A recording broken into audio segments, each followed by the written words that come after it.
everyone, and welcome.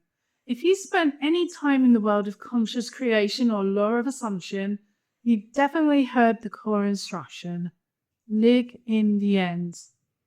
It's a powerful concept, but for so many it has become confusing and incredibly stressful. The common misunderstanding twists this principle into something unsustainable, where you see creators who feel they must constantly visualize every waking minute, or they believe they have to pretend they're a millionaire while looking at an empty bank account. The most damaging misinterpretation is the feeling that they must ignore their current reality, no matter how painful it is. This stress, this confusion leads to burnout, self-doubt, and the feeling that you're constantly fighting your own mind. It's the principle of effortless, it turns a principle of effortless creation into a psychological battle. The truth, the secret to achieving genuine manifestation relief, is that living in the end is not a constant performance. It is an integral alignment. It's not about ignoring what is in front of you. It's about shifting who you are in relation to what is in front of you. Your current reality is not an enemy to be ignored. It is the perfect canvas for your transformation. Lyn and I have distilled this into a simple framework built on two equally crucial, mutually supportive pillars. When you master these, living in the end, the wish fulfilled, becomes easier than you can imagine. The core message to every reality creator is this: stop stressing about the present. Our first pillar is the more recognized aspect. Become the version of you who already has it. This is the act of change. It's about being the person you would be if your desire were already a physical fact. Neville Goddard beautifully instructs us to assume the state of the wish fulfilled until your assumption has all the sensory vividness of reality. That's the imagining work, the creative CG planet. But the work doesn't stop there. It must translate into who you are in the world. Many creators focused almost exclusively on the feeling of success, love, or wealth. While feeling is crucial, it's also fleeting. What happens when the inevitable challenges of life arise? If you're manifesting an ideal relationship, how do you feel when your partner is having a bad day and snaps at you? The truly fulfilled person isn't always floating on a cloud of euphoria. They are, however, confident, resilient, stable, and secure. To genuinely embody the wish fulfilled, you must perform a radical self-inventory, what we call the gap analysis. This moves beyond simple affirmations and has 5 actionable steps. Step 1. Define the future use traits. List the qualities of the person who possesses your desire. If you desire a harmonious relationship, your traits might be emotionally secure, non-reactive, a good listener, and internally complete. If you desire financial freedom, your traits might be decisive, strategic, patient, confident, and abundant in thought. Step 2. Define the future use actions. The mundane. How does this person act during their average Tuesday? They're engaged in their work. They don't check their phone every 2 minutes for a text from a specific person. They budget mindfully but operate from a place of trust. They're present for their existing friends and family. Step 3. Define the future use reactions. This is the most crucial step. Handling the challenges.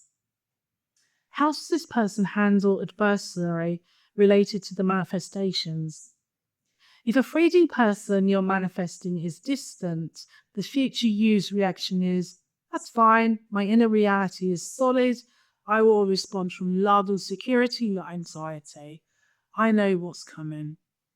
If an unexpected bill arrives, the future you's reaction is, money flows easily to me. This is a temporary expense that I handle with grace and confidence. I am the source of my supply. Building on Lyn's point, let's apply this specifically to one of the most stressful areas, relationships, particularly manifesting a special person. The underlying stress here comes from a deep-seated fear of lack, the fear that you are incomplete without the other person. That fear is the opposite of living in the end. When you truly live in the end of a perfect relationship, you recognize the relationship is merely a reflection of your inner completion. The secure and loved partner you want is not waiting for the SP to do something for them to feel okay. They are the source of their own fulfillment. The actions of the fulfilled partner are key. They prioritize their own joy and interests because they know their value isn't dependent on their partner's attention. They stop monitoring their SP's social media or activity status because the fulfilled partner trusts the established reality in their mind and knows that checking the 3D is a search for proof, which implies doubt. And most importantly, they respond from a place of security, not scarcity. A delayed text is just a delayed text, not a sign of impending disaster. Living in the end of a loving relationship transforms the anxious waiting game into a serene state of inner knowing.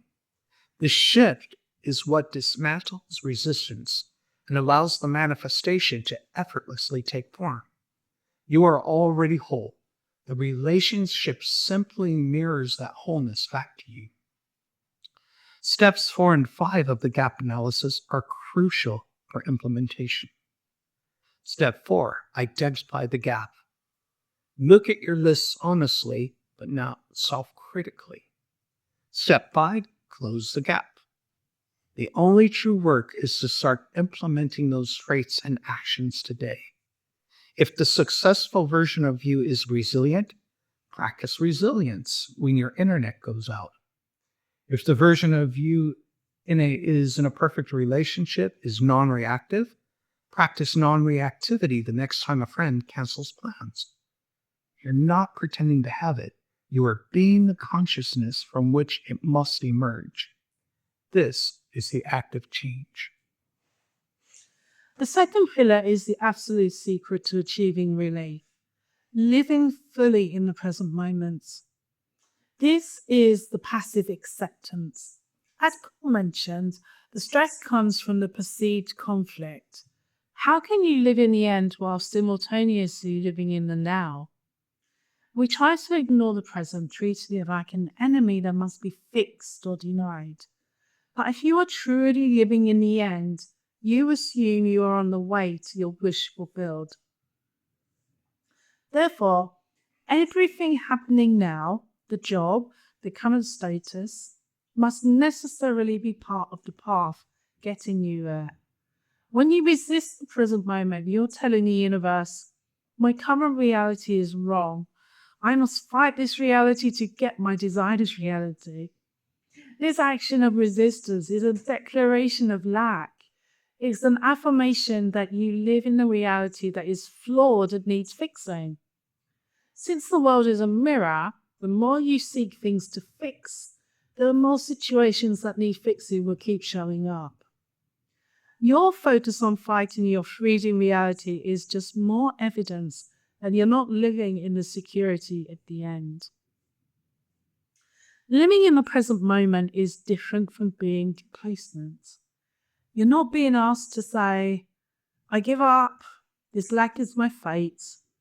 You're being asked to say, I am aligned. I do not desperately need to change what is in front of me in order for me to feel okay in here. The change you're truly seeking is an inner change. The more you try to fight the reflection in the mirror, the more that struggle is reflected back to you, and it keeps persisting. When you fully accept the present moment, you remove the emotional charge from it. You stop seeing it as a threat or a failure. Instead, you see it as a neutral ground, the temporary backdrop against which your internal transformation is taking place. This inner stability is the ultimate alignment. It is the non-resistance that allows the seed of your imagination from pillar one to grow unimpeded. And this brings us back to the feeling that unlocks it all: relief. Imagine anxiously awaiting a deeply important phone call, a job offer, a final confirmation. You're holding your breath, figuratively and literally. Your current life feels dull and on edge.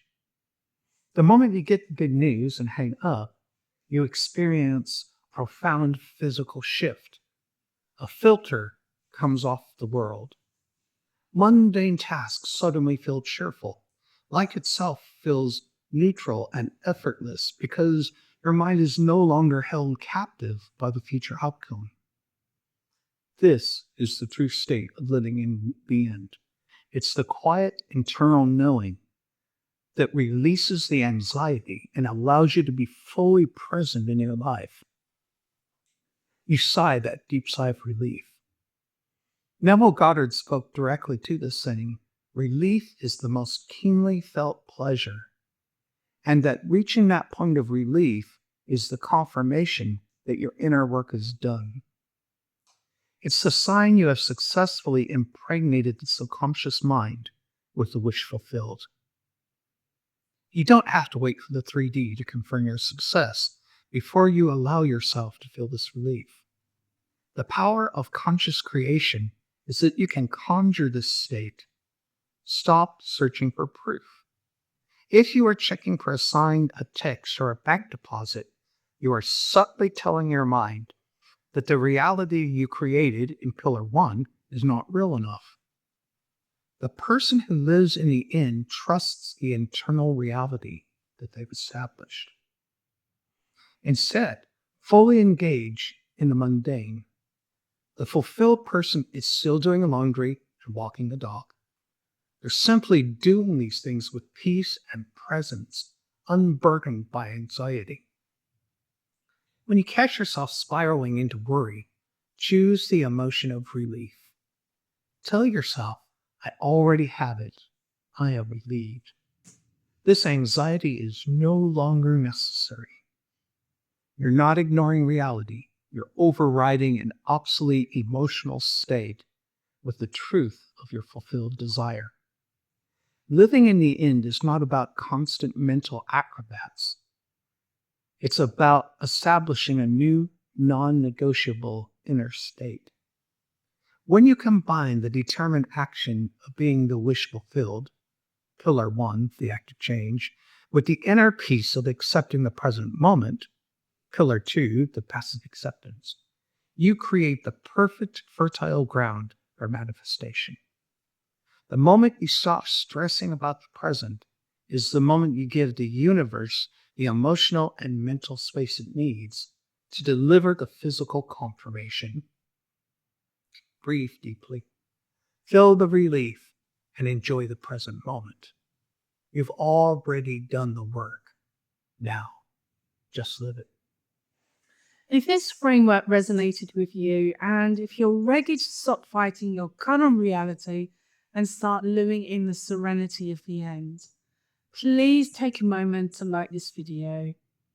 If you want to continue evolving your practice and join our community of conscious creators, be sure to subscribe and hit that bell notification so you never miss our new content. And finally, if you know someone who is burning out from trying to force their manifestation, share this message with them. So until next time, think differently, dream boldly, and create consciously.